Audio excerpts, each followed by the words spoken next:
Hello hello, কেমন আছেন সবাই? এই ভ্যাপসা গরমে সকাল সকাল বেরিয়ে পড়েছি কোথায় বলুন তো? ঠিক ধরেছেন, রিহার্সালে। আর শুধু বড়রা নয়, এই ক্ষুদেরাও কিন্তু উপস্থিত।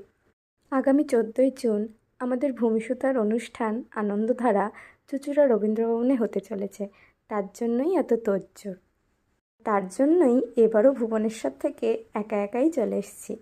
আচ্ছা, এই যে দেখুন আমাদের সব থেকে বড় ক্রিটিক, আমাদের বন্ধুর মেয়ে, ছোট্ট পুচকি।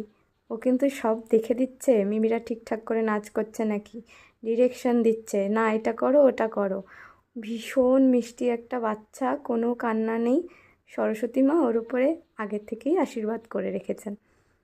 তার জন্য সেও কিন্তু আমাদের সাথে সাথে তালে তালে পা মেলাচ্ছিল। এভাবেই গেল আজকের দিনটা, আনন্দে, হাসিতে, মজা এবং তীব্র গরমের মধ্যে দিয়ে। আপনারাও সবাই ভালো থাকবেন। দেখা হবে পরের একটি ভিডিও।